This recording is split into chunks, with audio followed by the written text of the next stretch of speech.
প্রাচীন হিন্দু মহাকাব্য রামায়ণের মূল চরিত্র অযোধ্যার রাজা দশরথের জ্যেষ্ঠ পুত্র শ্রীরামচন্দ্র। শ্রীরামচন্দ্রের কাহিনীকে নিয়ে রামায়ণের মূল কাহিনী আবর্তিত হয়েছে ঠিকই, তবে রামায়ণের কাহিনীর মধ্যে যে চরিত্রটি তার বীরত্ব, সাহসিকতা এবং প্রভু ভক্তি দিয়ে সকলকে মুগ্ধ করেন, তিনি হলেন হনুমানজি।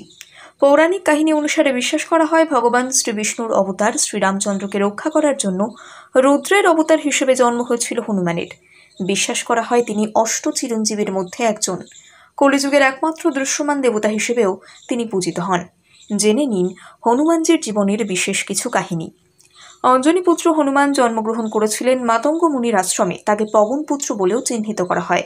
শ্রীরামচন্দ্রের প্রতি হনুমানজির প্রভু ভক্তি ছিল অপরিসীম। রামচন্দ্র তারই প্রিয় সেবককে বর দিয়েছিলেন, যুগের অবসান হলে তবেই মুক্তি ঘটবে হনুমানের। কলিযুগের একমাত্র দৃশ্যমান দেবতা হিসেবে পুজো করা হয় হনুমানজির। কথিত আছে এই কলিযুগে হনুমানজির দর্শন পেয়েছিলেন কবি তুলসীদাস। দেবরাজ ইন্দ্র হনুমানকে বর দিয়েছিলেন, হনুমানজি নিজের ইচ্ছায় মৃত্যু বরণ করতে পারবেন, কালের নিয়মে তার মৃত্যু ঘটবে না।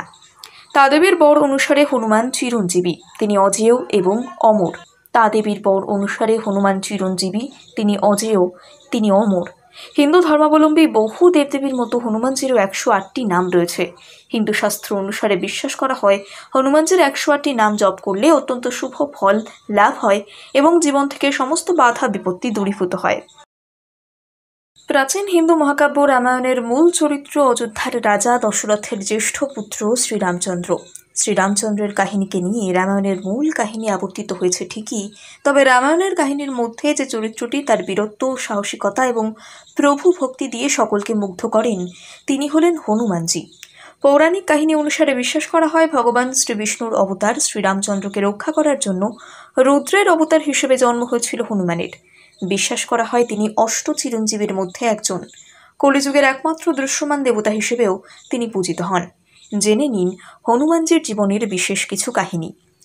অঞ্জনীপুত্র হনুমান জন্মগ্রহণ করেছিলেন মাতঙ্গ মুনির আশ্রমে। তাকে পবন পুত্র বলেও চিহ্নিত করা হয়। শ্রীরামচন্দ্রের প্রতি হনুমানজির প্রভু ভক্তি ছিল অপরিসীম।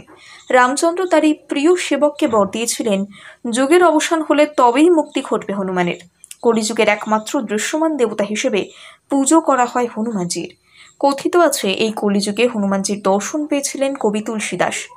দেবরাজ ইন্দ্র হনুমানকে বর দিয়েছিলেন, হনুমানজি নিজের ইচ্ছায় মৃত্যু বরণ করতে পারবেন, কালের নিয়মে তার মৃত্যু ঘটবে না। তাদেবীর বর অনুসারে হনুমান চিরঞ্জীবী, তিনি অজেয় এবং অমর। তাদেবীর বর অনুসারে হনুমান চিরঞ্জীবী, তিনি অজেয়, তিনি অমর। হিন্দু ধর্মাবলম্বী বহু দেবদেবীর মতো হনুমানজিরও 108টি নাম রয়েছে।